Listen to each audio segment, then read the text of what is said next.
Hey guys, Ramsey here. Welcome to another video. Today we have a This Year in Perfume episode, and I have been actually so excited about doing the 1980s episodes that I had to kind of put a little bit of a lid on this episode because I was waiting on a new arrival. And that new arrival today actually came. And so since it came, we are going to do a very quick unboxing. And then what we are going to do is I'm going to show you, there's actually two bottles in here. One of the bottles is in the list because it's a 1980. I've been waiting on it to arrive, and it was part of the blind sniff that my good friend Armando sent me. And just to return the favor, I actually sent him some decants. And my number one fragrance from 1984 is one of those decants. And he said that it's actually so good, he's out hunting for bottles right now. It's hard to find though, but if anyone can do it, it's Armando. So I'm going to show you the one that is not on this list because it actually made my previous list from 1982, 1983. This is just the kind of stuff I've been yearning to wear as of late. Nice little thanks for supporting my eBay store. And so the one that is not in the list is a fragrance from the house of Perfume Perfumes, which I had actually never heard of. And I had never heard of this house before. But this took me and just grabbed me, and I knew I needed a bottle right then. There are certain things in your fragrance journey that you will smell that you just know as soon as you smell them, that's it. This is full bottle worthy. And I was trying not to make any more purchases, but when you come across something like this, you're like, this has to be purchased. It was a must buy for me, for my taste. For everyone else, it's completely different. But for me, as soon as I smelled this, I was like, I had to get it. And this is called Perfume. So I was working off of a little sample that Armando sent me. You can see the short ingredient list right here. Actually, I'm going to turn on the light real quick. Apologies for not doing this beforehand, but I feel like the light may help. Sorry about that. Okay, so this is Perfume, and I think there's a couple different bottles of this. So this is obviously a vintage bottle. You can tell by the short ingredient list. I think there was a bottle with a blue bottle with a red cap, and I think this is the one with the greener bottle. Let me just, before I open it up, the state of the box is actually really good. You can see Perfumes, 10 Rue de Castellone, made in France, 85 proof volume. Beautiful, beautiful stuff. If you like the kind of things that I like, and you are a blind buyer like I am, this is one. Oh, baby. And the bottle is actually really heavy. Look at this. It's almost like feels like it's made of ceramic. It's a hell of a bottle. It's got that old-timey Creed fire hose atomizer on it. Wow. And, man, oh, you can kind of see through it, actually. If you look from the bottom, you can almost see a little bit of the juice splashing around in there. How about that? That's kind of cool. Lovely, lovely stuff. There's no note listing, but it's basically a spicy, leathery, animalic, almost like they took a, fougere for men, which was very popular with things like Paco Rabanne Pour Homme coming out in 73. This is 1982. And so they wanted to sort of try to modernize that DNA, it feels like. And it's extremely spicy. You get a lot of spices. There's no note listing. And interestingly enough, on Parfumo, there's only 3 people that list that they own this. This is kind of one of those, for a perfume lover, for a vintage perfume lover. If you love the 80s like I do, this is a safe blind buy for you. You'll love this. It is fantastic. Just go watch my 82, 83 video that I did just to see how many other fragrances that I love. If you follow my channel, you know I love them. I put this above so many fragrances. This made the top 5, and I didn't even have a bottle yet. So this is probably even backup bottle worthy. If I find the blue bottle, maybe one day I will purchase it just to do a comparison video for you guys. I love doing content like that. stuff that no one else is doing. You know, that's the kind of thing that really gets me fired up. But Perrac Pour Homme, I mean, how this stayed off my radar for so long. And special shout out to Armando for bringing this to my attention. The bottle is fantastic. The Creed Fire Hose Atomizer is good stuff. The box is almost in near perfect condition. This could have made our presentation video, and good stuff. I'm very happy to have this. Right up my alley. Right up my alley. So Perrac Pour Homme unboxed. I am actually going to find a home for it real quick. You can just live right here in the front, buddy. I think there's enough room for you there. The box we'll have to put up in the attic since we're putting boxes in the attic again. So now that that's done, let's do scent of the day. And speaking of the stuff I've been wanting to wear, if you watched my 1982, 1983 video, you know that this actually made #1. I just did a fresh spray about an hour ago. Oh my God. It is so, so good. It's spicy, it's woody, it's green, but it has this almost perfect balance. There is enough leathery, smoky, animalic notes to keep me interested, but there's enough of these green, fruity, floral, fresher notes, I think, to kind of offset that. Woodier, slightly resinous as well, but smoky and extremely 80s. Man, I've enjoyed every second of wearing this today, and I wore it to the office, and I'll tell you what, I mean, you wear stuff like this to the office, you just feel like the boss. This is Hascish L'Homme. Now, there are some piqued interest in this ever since I talked about how much I love this on my blind sniffing video. This is the Veejaga. Veejaga is the house or distributor, I believe. Veejaga. And Hascish L'Homme is the one that you want. They apparently reformulated it into a version called Hascish Men, which I've never smelled. And there's even a current version that they're offering. Andy from the United Kingdom mentioned that there are bottles floating around of the modern version for like 16 bucks. And I would assume that they're probably nowhere on the level of the discontinued juice. That's my assumption. I think it's a fair assumption with what has happened in the perfume world as of late and my experience with modern formulations, but I can't speak to it because I've never tried it. But don't get caught in a trap of paying hundreds for a modern bottle thinking you're getting the vintage juice. This will be unboxed tomorrow on my channel. I have a full bottle, so I'm working off of a mini, but I have a full bottle coming tomorrow. So I'll be able to show you the box and the presentation of Hascish L'Homme. And I put this number, well, I put this in my top 3. If you want to see how high I put this, go watch my 82, 83 video. But let's just say it stole the show. Okay, so with that out of the way, today we're going to talk about the year 1984. And I figured once we got into the 80s that every single year I would only need to do 1 year at a time, because I wanted to have at least 10 fragrances to do kind of a top 10, if you will. And it turned out for 82, I didn't have enough, so we had to bring in 1983 and lump those together in the last video. For 1984, this is just going to encompass the year of 1984. And there's actually 17 fragrances in this list. There's a couple minis actually, a couple smaller bottles. They're not all full bottles, but I have a lot of experience with these fragrances.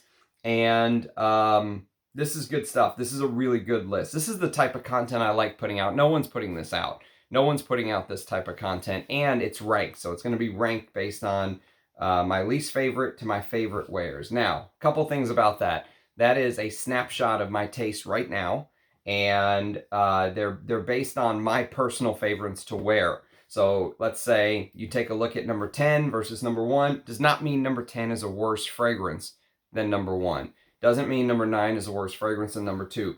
I am just ranking these in my preference, what I'm preferring to wear right now. Actually, I think there are some fragrances in this list that are lower ranked, but they're objectively better fragrances. And we'll talk about some of those when we get there, than some of the stuff I have ranked higher. But this is the kind of things that I like, that I am wanting to reach for and wear nowadays. Hence the Hascish L'Homme wear today. So that's the first thing. don't take the list as meaning number 17, 16, 15 are bad. Every single fragrance in this list is a good fragrance, to my opinion. There is not a bad fragrance in this list. In fact, if this was your collection and you're not like a perfume addict like we are, and you don't have hundreds of bottles, if you had this collection, you would have a hell of a collection. You'd smell better than 99% of people out there. You'd have more choice. You'd have better fragrances. These are fantastic. Even some of the more modern formulations of the vintages that I have. We'll talk about which ones are more modern and which ones are vintage once we get there. But first, drink of the day is chocolate milk. How about that? Ram mixing it up a little bit. And the historical facts, because I like talking a little bit about what happened in 1984. So some major news events. One of the biggest news stories was that the Indian Prime Minister Indira Gandhi was assassinated in 1984. The original Apple Macintosh personal computer went on sale during that Super Bowl ad, that Orwellian themed 1984 advertisement. Look it up on the internet if you've never seen it. It says that Hong Kong, the UK and China agree Hong Kong will revert to China in 1997. Interesting little note. And massive year-long miners' strike began during March of 84 in England. The first solo transatlantic flight in a helium balloon took place. The 1984 Summer Olympics were held in LA, and the first untethered spacewalk happened. There was a widespread famine in Ethiopia, and a Union Carbide pesticide plant in India leaks lethal toxic gases, killing more than 3,500 people. What a terrible way to die. Some other things that happened, they say that DNA profiling was basically developed in 1984. Virgin Atlantic started their operations. So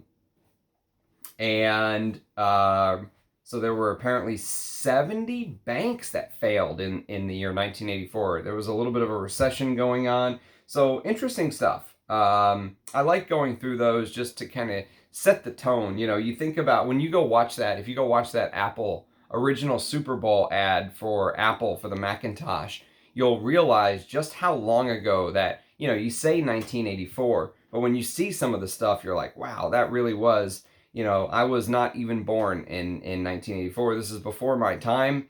And so, you know, it's interesting to go back and kind of tie everything together, because while this is a perfume channel, I like to kind of give some context. So now that that's done, let's get to the countdown. So number 17 on the list is going to be, and I had a really hard time with what was last, whether it was the number 15, 16, 17, excuse me, they all kind of fell into the last spot for a little while, but ultimately I decided to go with this setup. And number 17 is one of my Lacoste fragrances from 1984. Obviously, it wouldn't be on this list if it wasn't, but this is the original Lacoste. And I think if you look it up on Parfumo, that's actually what they call it right now, Lacoste Original. It is no longer being marketed. For a while there, it was marketed by Procter & Gamble. That's the newer bottles that, you know, if you have a choice, I would try to find the ones that say distributed by Sofapar, Sofipar. Sofapar is the distributor of the bottles that you most likely want to look for, unless you don't mind the modern formulations. But I would go for the vintage of this if you get a chance, because oak moss plays such a big role in this, and the vintage seems deeper.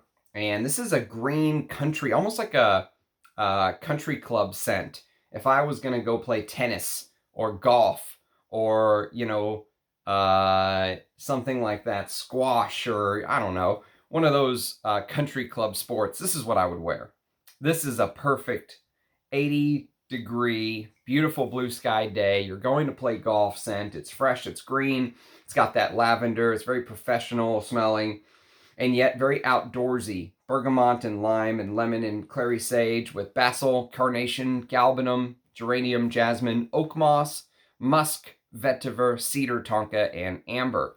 And while I like this, I don't love it as much as some of these other scents, hence why it ended up coming in at number 17 on the list, but I'm very glad to have one of the older bottles. I think I even saw some floating around on eBay still very recently, so if you do some digging, I bet you can find those older bottles of by Sofapar. Okay, next on the list.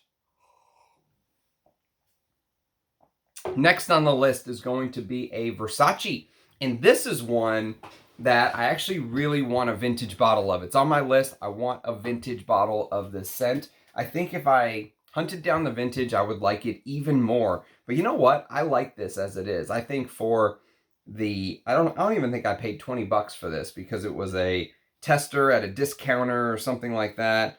Yeah, it's 100 mil. And, you know, I don't even think I paid 20 bucks for it. Or if I did, it was barely over 20. But I want a vintage to compare. This scent gets a lot of hate, but I actually think this is a really good scent.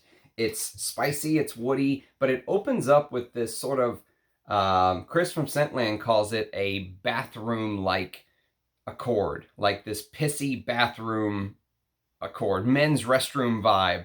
And I know what he means. I never would have thought that. This is Versace L'Homme, by the way. I never would have thought to say that, but when you describe it that way, it actually makes sense. There's a little bit of this, dirty, citrusy, but mixed with pimento and leather. And, you know, if you know the way that kind of the pissy honey in Boss Number 1 opens up in 1985, one of my favorite honey scents of all time, there's a little bit of that in here. And I wonder if that pissy kind of, you know, almost soury, citrusy, masculine opening influenced Boss a little bit whenever they made their animalic honey opening, which I love so much. Kind of that pissy 80s honey. There's a little bit of that in here. And it's interesting, though, because if you think about if you've ever smelled like real musk fragrances, sometimes they have a little bit of a urinal side of things. I mean, it does come musk, the real musk pot. Have you ever smelled real musk in a fragrance? If you smelled an Ensar Oud or an Arise Ladore or a Bortnikov or something like that, they have a little bit of this urinal side of things. Not urinal cake like Koros, but this urinal side. And this sort of recreates it, but in a synthetic way. You know, there's a little bit of warmth to go along with the citruses. And the first hour or so is a little rough with this fragrance. The first hour really puts me off. But if you let it dry down, even this modern bottle, I mean, to me, even this modern bottle, if you let it dry down, once you get into the dry down, it's really quite nice. You get the leather, the oak moss, the amber, the labdanum, the musk, the tonka bean, the vanilla, a little bit of vanilla, but this is not a vanillic scent. Almost just like a shadow of vanilla. I think that I still portend that this is a good buy in its modern form, but I would love to try the vintage and see what the vintage is all about. Okay, so that's number 16 on the list. Number 15 is a 200 ml bottle. And this is a company that is famous for their hats. So they were a hat company. And I actually did a video just earlier this week on a fragrance from the house of Fabergé. And it was called Cellini. And Cellini came out in 1980. And I actually said that this was the fragrance that reminded me the most of Cellini. And it was called Borsalino. Borsalino. So if you go to Parfumo and look this up, it's Borsalino Borsalino from 1984, obviously, or it wouldn't be on the video. It's spicy, it's woody, it's clary sage, lavender, bergamot, carnation, cyclamen, jasmine, cedarwood, labdanum, moss, leather, amber, musk, and vetiver. And every time I wear this, I feel like this is kind of the stuff that the old school mobsters wore. You know, this is the Paul Castellano, or, you know, this is what the old-time mobsters wore in the Italian mob. That's just the way I imagine the scent smelling. Dark mob sunglasses, you know, the mobster hat, just that whole vibe, you know, it just gives off that vibe to me for some reason. Very Italian, extremely Italian. but it doesn't last very long. I reapply this every 5 hours or so when I wear it, maybe even 4 hours sometimes, depending on, I mean, I've got a lot of juice to get through, so, you know, I do maybe over-apply this, but this is the kind of scent that you can over-apply because the first couple hours are really where the meat and potatoes of the fragrance sits for me. And then as it dries down, that sort of mossy, resinous labdanum takes over, and it really turns it into this ambery fougere, but with an Italian-style twist. That lavender and sort of sweaty clary sage in the top makes it, for me, I mean, eminently wearable in any weather. I could wear this in spring and summer, and it would work. You could wear this in fall and winter, and it would work. Although I would, you know, put forth the thesis that this is not going to have enough legs to really push through in the cold climates. For Texas winter, it's fine. But for you guys up north where you get real cold winters, this probably would be more, for me, of like a fall and spring and summer. But I'm glad to have it. It's discontinued. It's not my favorite scent.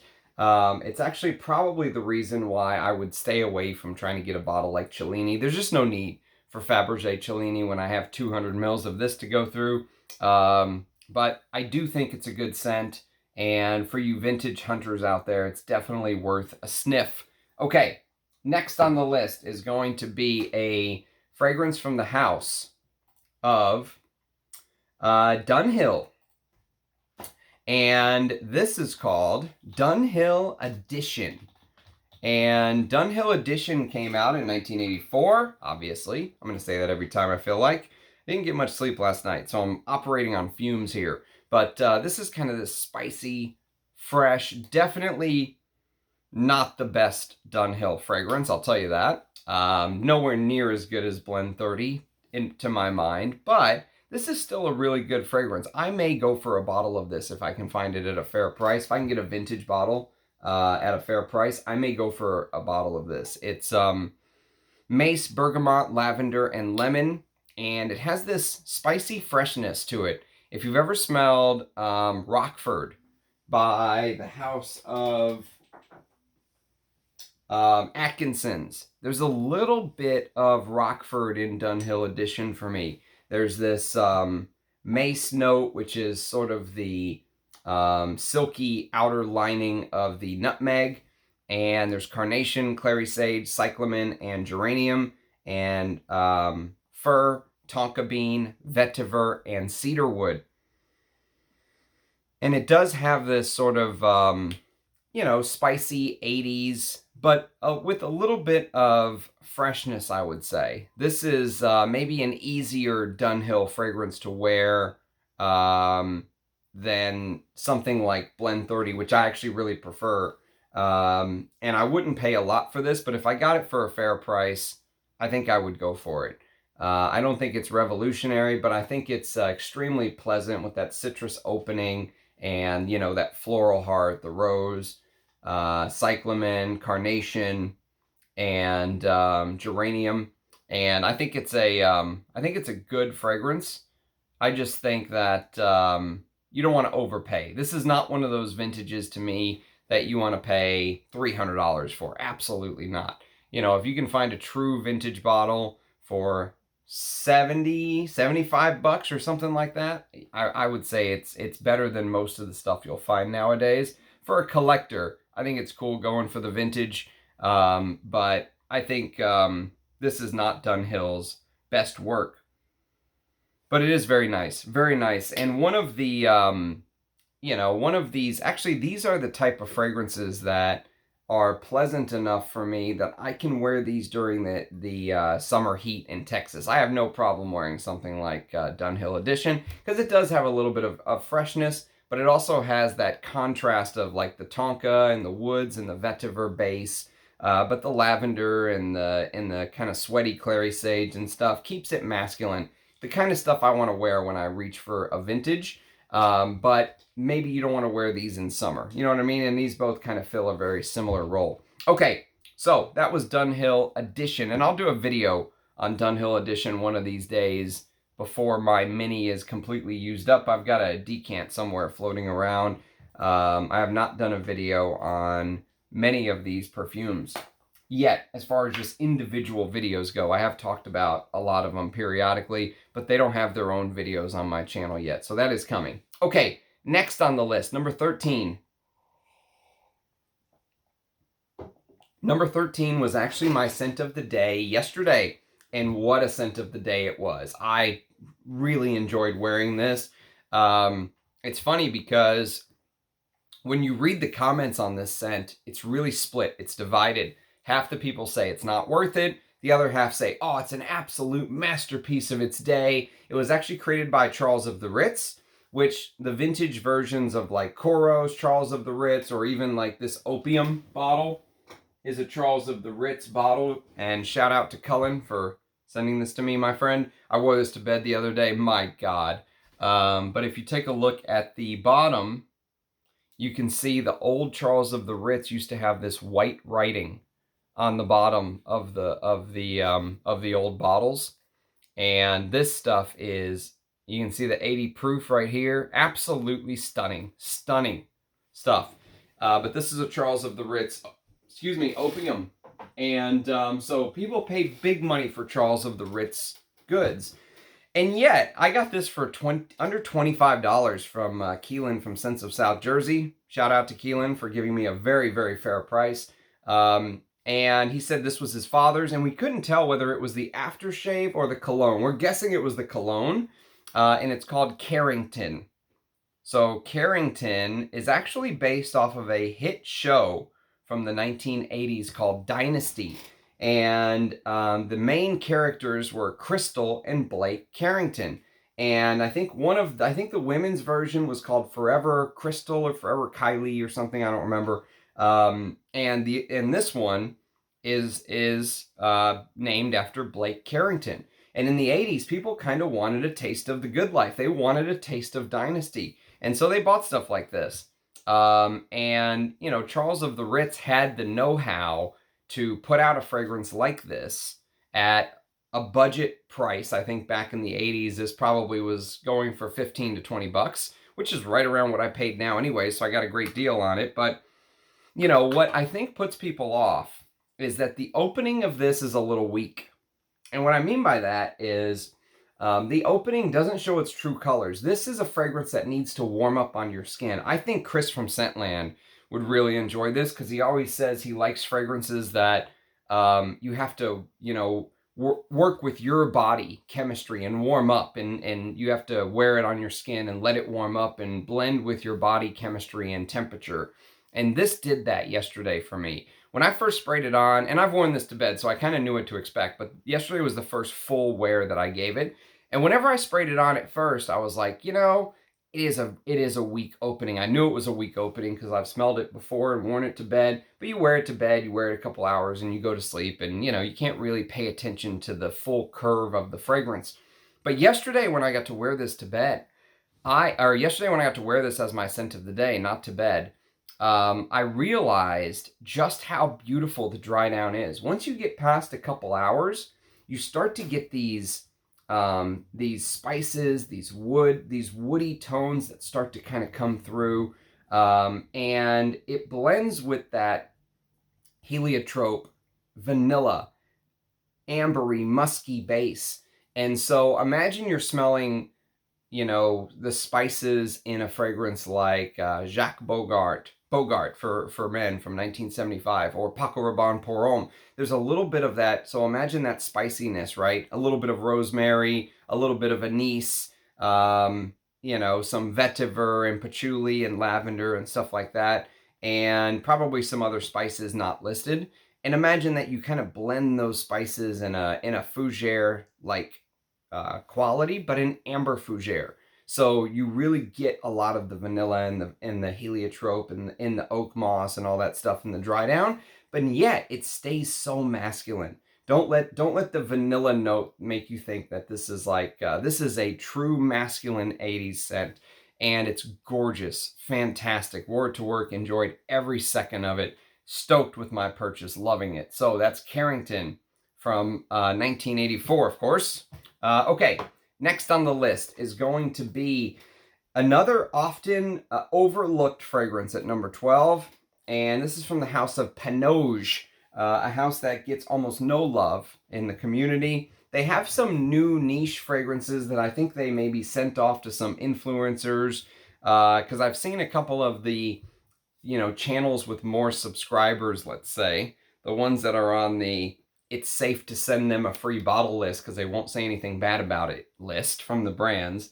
And they were saying that Panouge has some niche fragrances, some like upper echelon, higher priced fragrances that are good. I've never smelled them before, but this is my favorite Panouge fragrance, and it's called Business Man. And probably one of the coolest presentations you will ever see, with this ruler, almost like, the man wakes up and before he goes to work, he puts his pocket protector in. And in the pocket protector, there's the ruler and the pens and just, the protractor, just, geeky, nerdy stuff, right? And he grabs his old school briefcase. With the lock on it, and he goes to work. And that's kind of the image that you get when you think about businessman. But the smell is fantastic. It is this spicy green, smoky, with a Russian leather like base, dry down. And that's the part that really got me, because on its own, even if you took that Russian leather, that sort of smoky, oily leather note out of it, this is a fantastic fragrance, because the musk used in here is, I think, just one of the best musk notes used in a fragrance. For it almost feels like there's nitro musks. It feels like that. This is 1984. Maybe there was, but the musk note in here, there is something special about it. And but it opens up with that, vintage green Artemisia rosemary combination with lavender. It's a fougere, so you're gonna get that, fougere structure DNA with the geranium and the lavender in the top and all that good stuff, and the coumarin, or that ambery, musky base, and patchouli in the base as well. But they've used tarragon, which is one of my secret ingredient notes. They've used thyme.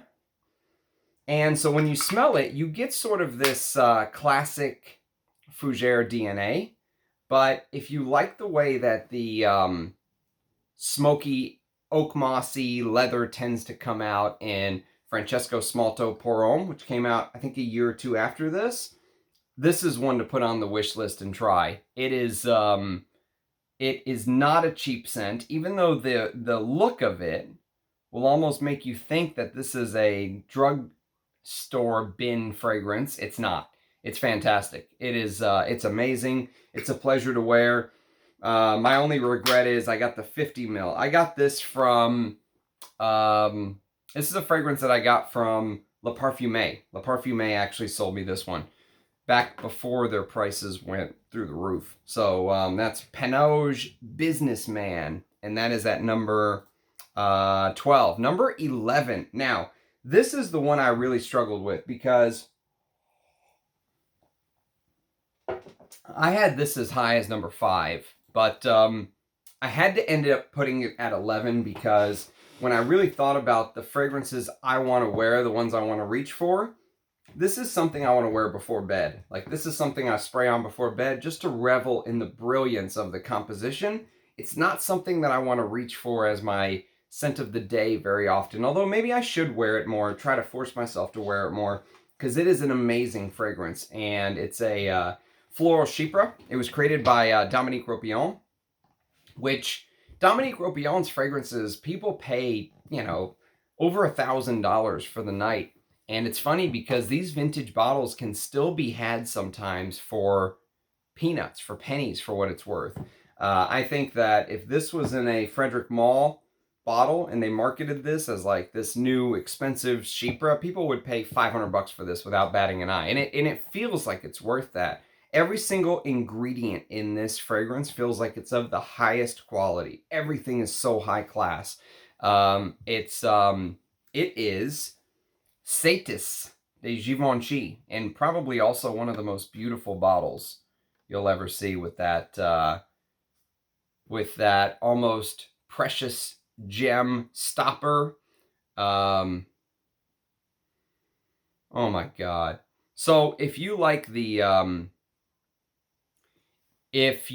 fragrances like Poison by Dior, the Esprit de Parfum, if this is kind of your jam, this, I feel like, was influenced by this. That's my opinion. I think that this was influenced by this. They have the same sort of style. This everything, including the kitchen sink style being thrown at you.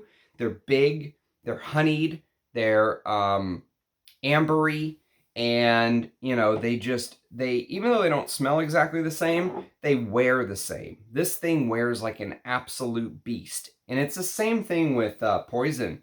I think it's one of the greatest fragrances ever created, but it's not my favorite to wear as my scent of the day. It's something I put on before bed, you know. It's hard for me to wear Poison as my scent of the day.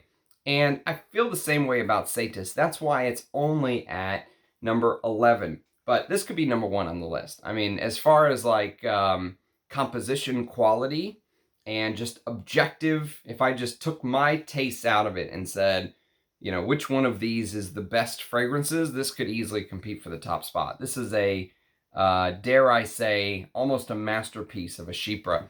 I don't know what the new version is like. Andy, who has commented a lot on the channel, says this is one of his favorite fragrances, and the new version is not up to par, that you want to go for the vintage version with the short ingredient list, which I've shown on the channel before. And I have also, it's in my presentation series. So if you want to go back and watch that and see the full presentation, you can. Excuse me. But it's aldehydes, orange blossom, Brazilian rosewood, galbanum, neroli, bergamot, citrus notes, mandarin orange, and coconut. And that's a real coconut note in here, not like a mistake. It's real coconut. And you get a little bit of that coconutty whenever you first spray. It'll mix with the florals.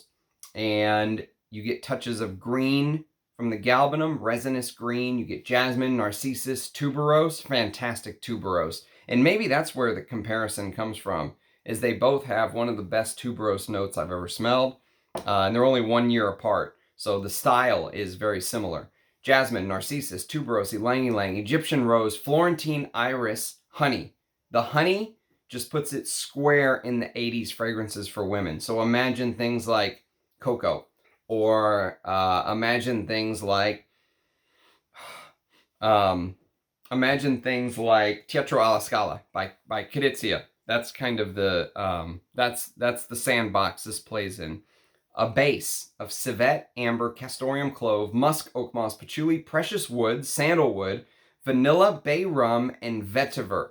And it's animalic. It's big. It's like being at a buffet or a banquet where they just keep bringing you courses. You keep getting more things from this. Every time you wear it, you pick up something else, and you know, it just keeps on coming. I think Dominique Ropion was really on his game here, and I think that this deserves more love from the community. I hardly ever hear people talk about it. I think it deserves more love, but that's just my opinion. So Ysatis at number 11 could easily be much higher on the list. But a lot of these masculines kind of beat it out, because these are the kind of things that I'm reaching for, that I want to be wearing.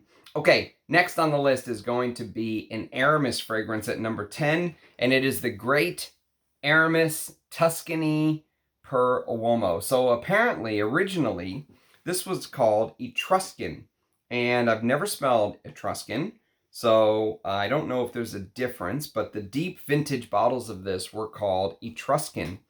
And they ended up changing it to Tuscany per Uomo.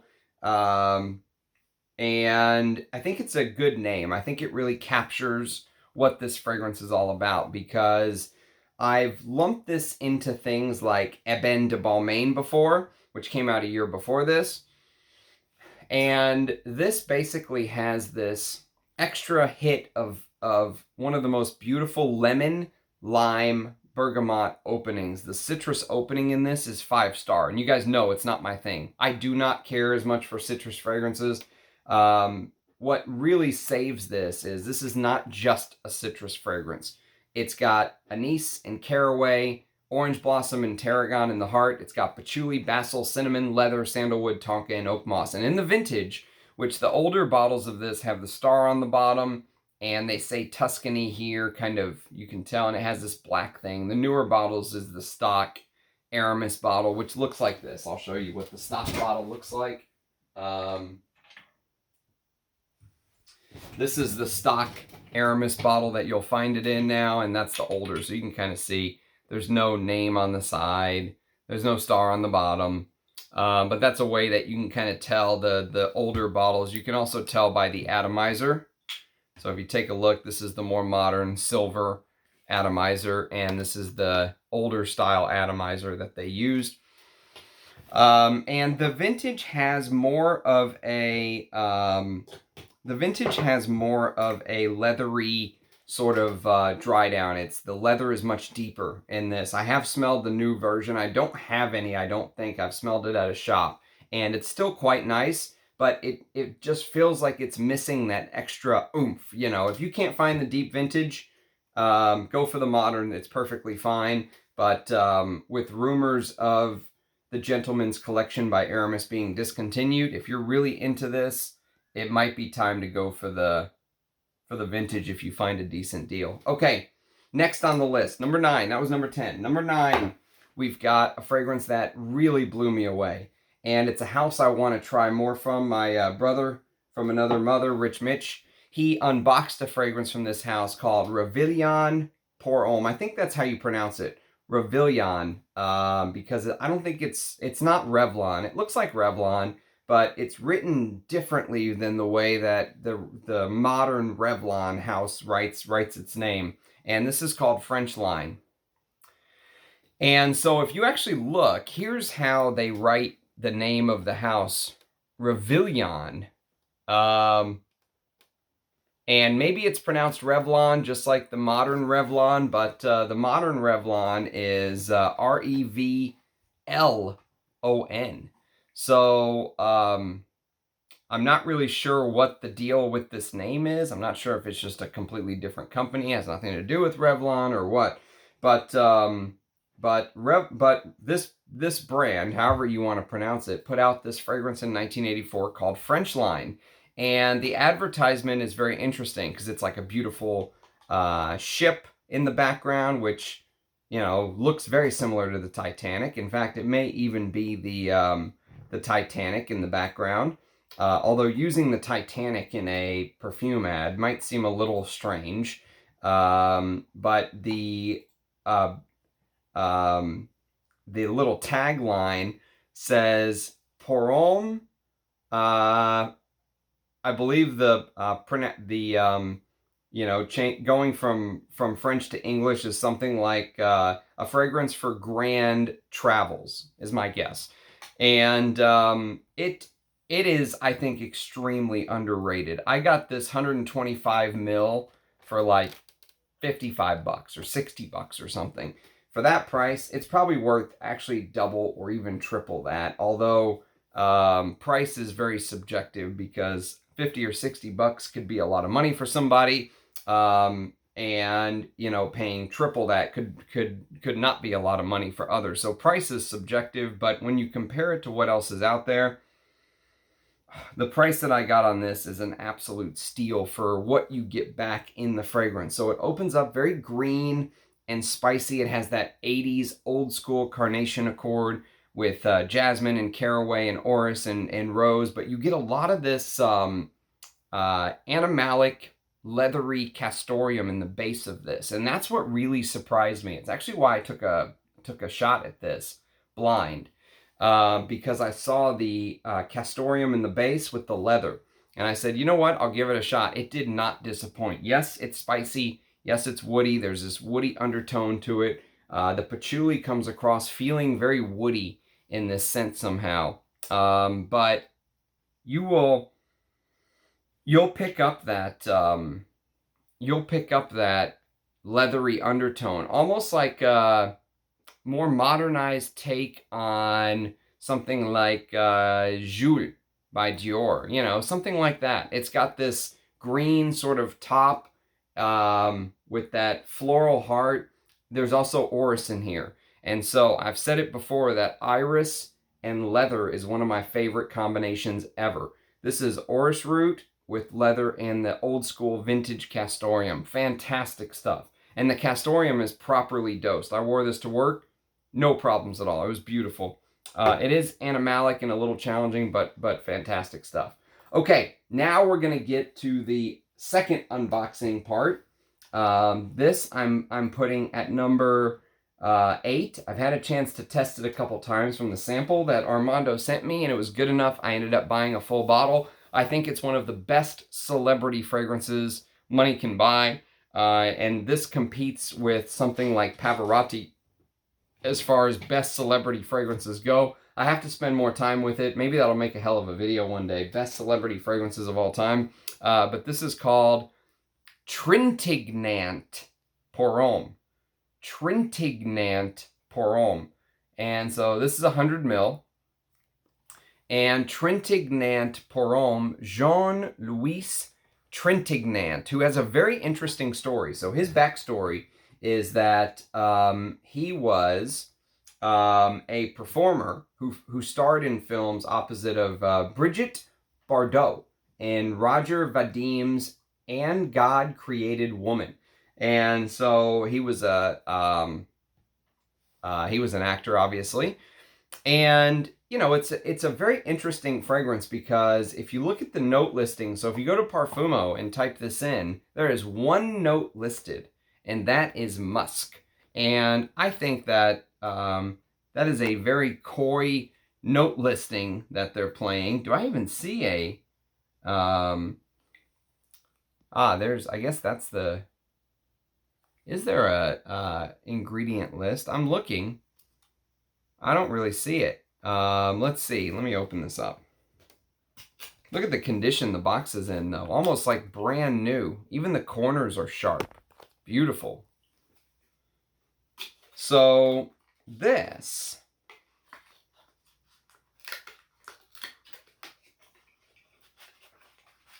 This is obviously discontinued, by the way. Long discontinued. Bottles are very hard to find. And so that's why I felt like I really had to jump on this when I could, because I didn't know when I was going to get this opportunity again. But I think that musk listing is just a very coy note listing, because it feels like I got a lot from this whenever I was testing it. Wow, look at that atomizer. Beautiful bottle. And it felt like you were getting green, you were getting spices. It felt like, I don't know what this symbol is, by the way, but, oh shit. Can you make this a splash? Oh, you can make this a splash. Look, this is no wonder the atomizer is like that, because you can make it a splash. Or maybe not. Maybe it's just not staying on. Okay. Well, I thought you could make it a splash. Anyways, I was getting a lot of other things from this.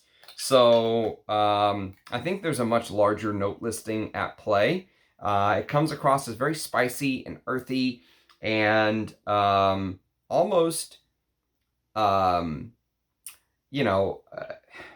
I don't know what fragrances you could throw it in there from the 80s, but imagine your 80s fragrances. Imagine something like Gianfranco Ferre for Man, which I wore in the last couple weeks and talked a little bit about how it sort of had that citrusy opening, but that leathery like dry down from the 80s, right? This feels like there was a little bit of this spicy, you know, it seemed like a big fragrance with a lot of things going on, not just musk. But I really liked it. I really enjoyed it, and I'm very glad to find a bottle. This is the kind of stuff that I like. I love collecting and finding things like this. So so yes, actually there was a lot of stuff floating around in there. Look at that. You guys see that? Look at that. Yeah. But yes, very excited to have this. So you are going to go live with your friends very soon. you'll go live with Perrac Pour-Homme. So these are the two newbies from today. So I'm stoked to have these for all you vintage hunters that want to jump the gun, try to beat all the others to the mad rush. Those are the two that I've been very taken with lately, the new ones. Okay, so Trintignant comes in at number 8. Number 7 is another newer fragrance, but this time it came from my good friend Keith, Manly Scents. Thank you very much, mate. Gave me a very fair price on this as well. And if you go plug this into Parfumo, read his review, and it talks a little bit about his thoughts on this, and I think he's absolutely spot on. And I will tell you this is instantly my favorite Cerruti fragrance. I like this more than the original Cerruti from 1979. That's just my opinion. Many people think, you know, the original Cerruti is one of the best fragrances of all time. I prefer Fair Play, and this is Cerruti Fair Play.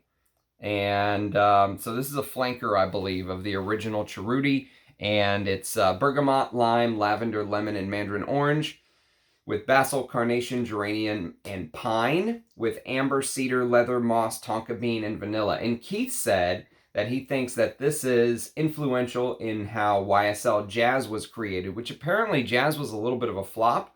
I love Jazz. For me, Jazz is one of my favorite 80s fragrances. I feel so at home in Jazz, that DNA of Jazz.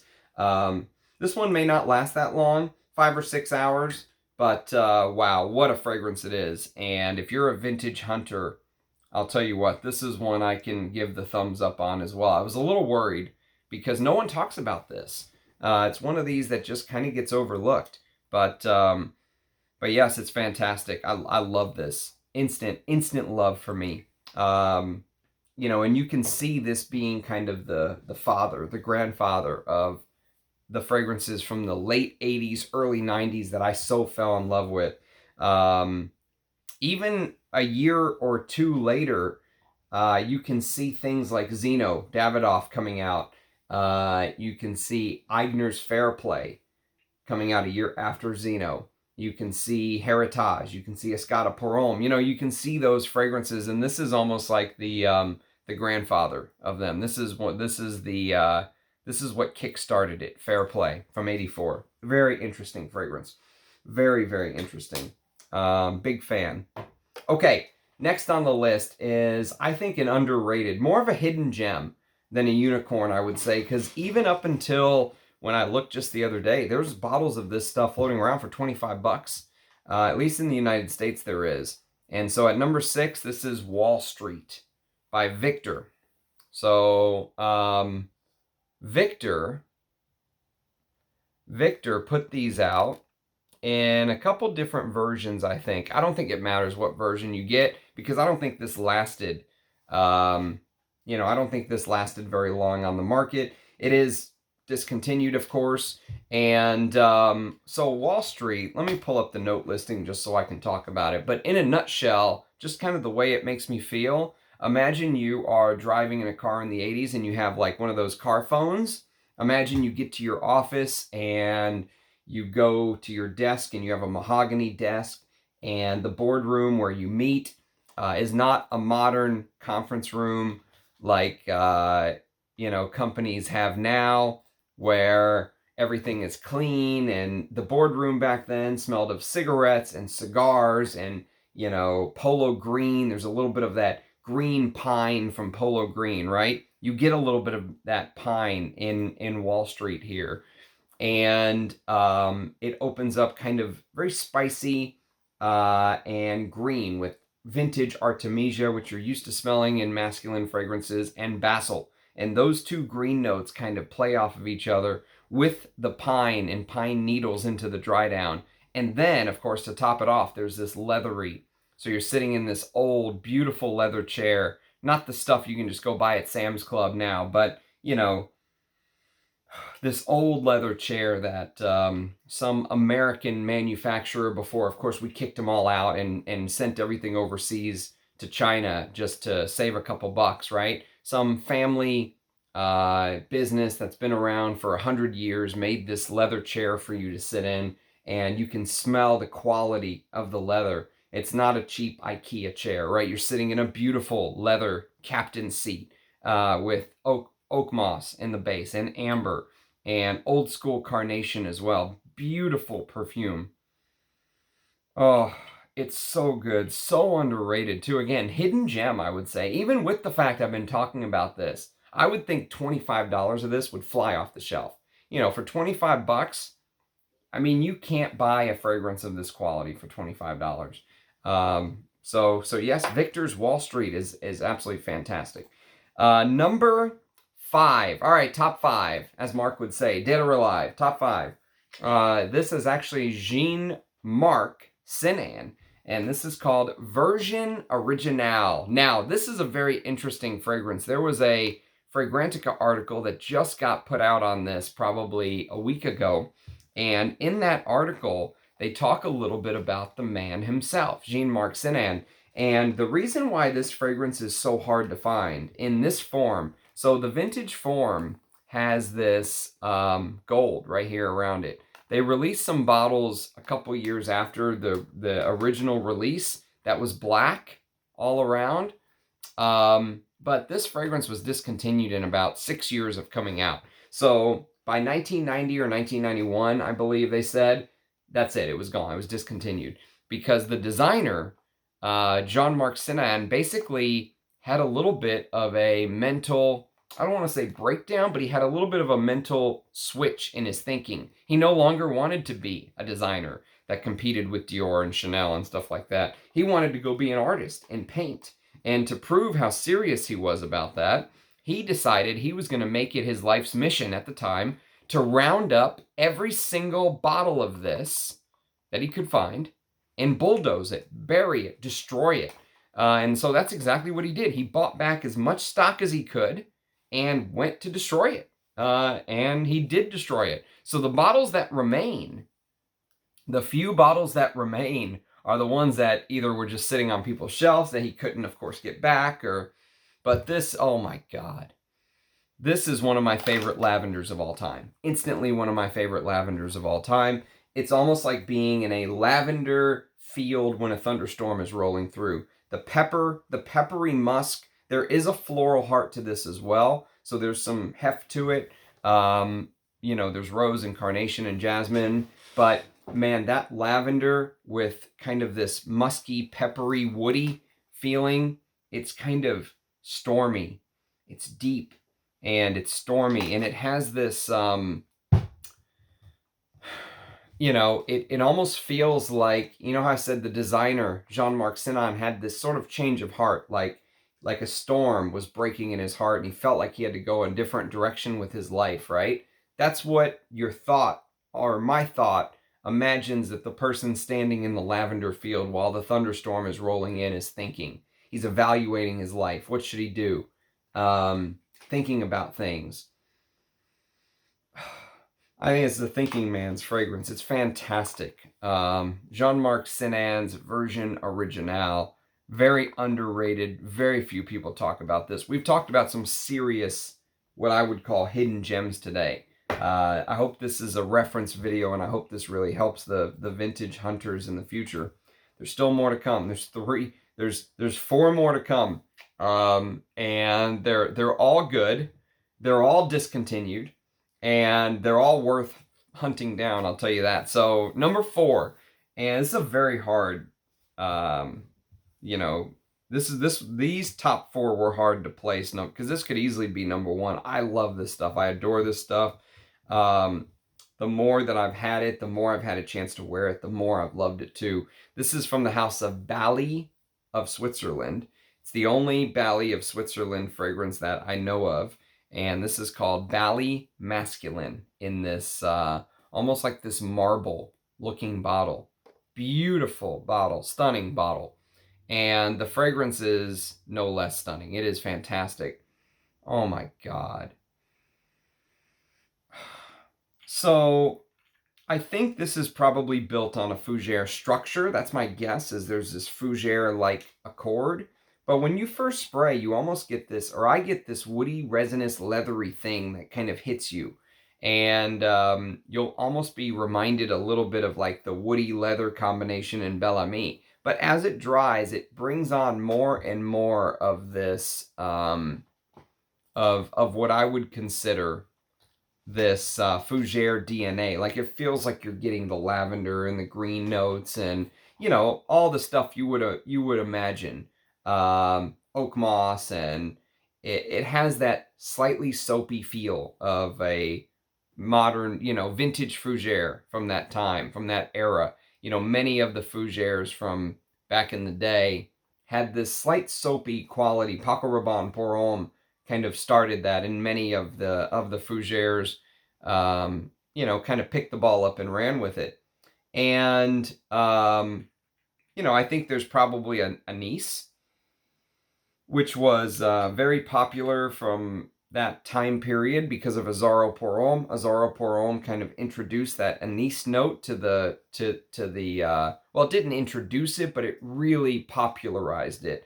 Azzaro Pour Homme was such a big hit, and the anise note plays such a big part of that barbershop fragrance that many masculine fragrances started to use anise after. Hence this. This has a little bit of Azzaro Pour Homme. Aramis Tuscany per Uomo. And I think there's maybe a little bit of that here. So imagine the picture I'm painting, this slightly soapy fougere, but it's also leathery and spicy and woody, and, you know, with a little bit of this soapy quality. And you can see a little bit of the juice has leaked a little bit because it's a splash. And look at that. It is a dark juice. It's not, this is not child's play. It's remarkable. It's fantastic. It is unbelievably good. I wish everyone could experience this. I wish everyone could experience what just regular designers were putting out back then. It's night and day to what we get nowadays. Absolutely night and day. And that, you know, leathery, suede-y, leathery, smoky thing in there is just fantastic. Stunning. Love it. Okay. Next on the list is one of my favorite honeyed patchouli fragrances of all time. And I would probably consider this an amber fougere as well. This is called Giorgio for Men. And this is the vintage, older version. I don't know if you'll be able to kind of make any of that out. But the newer bottles have this green-looking juice from what I've been told. And I hear they're not as good, but the entire fragrance is discontinued now. I've never actually tried it, but if you can find one of these vintage bottles, I would urge you to go for it. Aldehydes, pimento, bergamot, fruity notes, and orange with patchouli. Patchouli is one of the main notes to my nose, hands down. Carnation, orris root, slightly, the orris gives it that posh, you know, powderiness with rose, cedar, cinnamon, sandalwood, and honey. Oak moss, amber, benzoin, musk, tonka bean, and vanilla. And so this is a continuation to my nose of that Pierre Cardin Pour Monsieur DNA from 1972, modernized for the 80s. It is just fantastic. I love this stuff. I cherish every drop. Every spray is special to me. Many people saw this as a cheapie. I don't think it's a cheapie at all. I think it's brilliant. It's my kind of fragrance is what it is, because I love those honeyed patchoulis. And if you love this fragrance, if this is your jam, if this is your type of fragrance to wear, your style, you have to check out Pavarotti from 1994. Luciano Pavarotti has a lot of this honeyed patchouli DNA, but they've added a Russian leather note into Pavarotti. It's completely outrageous. But if you love this DNA, Pavarotti, Givenchy Gentleman from 1974. Oh man, so good. Hard to put this at number 3, but I think that's fair. And number 2 and then number 1. Number 2 is discontinued Davidoff fragrance from 1984 that this is all I have, is this little tiny bottle. I wish I had more of this juice because it is fantastic. And it is Davidoff from 1984. And look at this. Look at this. So beautiful. I wish I had more. This is a little 25 ml bottle that I have. And this is basil, fruity notes, lemon, bergamot, lime, and mugwort. Definitely you'll get that mugwort basil combination with thyme. Oh, God. Thyme, iris, jasmine, rose, cedarwood, and hay. And the hay note here takes on a little bit of a tobacco-like accord. And what's really interesting about this, if you really want to dive into the, if you really want to dive into the deep end with this one, Davidoff was very famous for its cigars as well. It's tobacco, tobacconist or whatever they called it back in the day. But there's no tobacco note in here. But this was the very first men's Davidoff release. So for them to release their very first masculine fragrance and not have a tobacco note was interesting to some people because they figured there had to be a tobacco note in here. Well, there's this hay note, and hay sort of gives off this dry, like tobacco feeling. And actually, interestingly enough, Liz Moore's, when she made her fragrance Tobacco Rose, she ended up using hay instead of tobacco because she said the tobacco changed the way that the other ingredients around it reacted. And I'm very curious if that's also what was going through the mind of Edward Fleischier, who was the perfumer, who one of the greatest perfumers in my opinion as well. He made some absolute bangers. He did Poison, which I showed earlier, Montana Parfum D'Homme, Etros Goma, which is one of my favorite leathers no one talks about. He's an all-star. And he did this. But it's this castoreum, mossy, leathery, almost like again, something along the lines of Dior Jules. There's a little bit of this green, mugwort, basil greenness mixed with castoreum and leather in this as well. But it goes into this, there's this iris note, which makes it extremely posh. And again, iris and leather is a killer combination for me. It's here. But it's also mixed with frankincense. It's mixed with what Edward Fleischier claims is real ambergris, vetiver, patchouli, oak moss. It is fantastic. If you like the kind of stuff I like, if you like these deep vintage masculines from the 80s, check out the original Davidoff from 1984. It's a stunner. Easily could have been number one. If not for how great number one is, this easily could have been number one. It's so good. Oh my God. Yeah. I really should get a bigger bottle of this, but yes, Davidoff from 1984. And number one. Can anyone guess what it is? If you know 1984, you may guess this. I just couldn't put this anything other than number one. This is, for me, an absolute gem. I got extremely lucky when I purchased these because I thought I was purchasing 10 5mm minis, and it ended up being 10 10mm minis. So I got 100 mils worth of juice. This is Aigner Silver. So for me, there is a definite comparison. To me, there's a definite comparison between Portos by Balenciaga from 1980 and Silver. But this is, I think, a little bit more wearable. Silver's a little bit more wearable. It's got this fresh juniper note that kind of comes through in the beginning with fennel. So there's this fennel-like smell with bergamot and lemon, carnation, jasmine, patchouli, spruce. There's a beautiful spruce note in here, which is a very underutilized note in my opinion, with cedar and cinnamon. And then the base is castoreum, frankincense, moss, labdanum, leather, and musk. Very similar base to what I just read for Davidoff. But this doesn't have the hay. It doesn't have this tobacco-like feel. This focuses more on those spicy green notes, the spruce with the juniper and the green notes, mixed with that castoreum, leather, labdanum, frankincense combination that will remind you a little bit of Portos.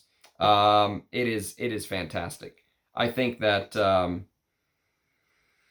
oh God. So I sent this, I actually gave one of these to Armando, and he reported back today and said that this is full bottle worthy, 100%. I said, there's no doubt about it. He said, I'm trying to stop buying fragrances and you're making it hard on me. I said, I don't blame you. If I just smelled silver for the first time, I would be out buying it too. It is, it's amazing. I'd love a full bottle one day, but they are very expensive. So yes, silver, number 1 on my list from 1984. I hope you appreciated the countdown. Do like the video before you leave. It does help with the algorithm. It brings more people to the channel. There's always, every day I get people now writing saying how happy they are to find me and that they're glad that this sort of content is out on YouTube.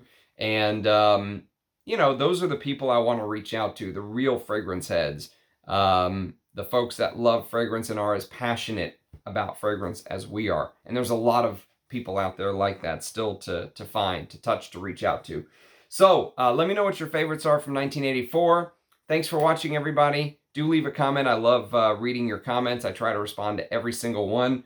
Even though it's getting harder, I still try and respond to every single comment. I appreciate the support.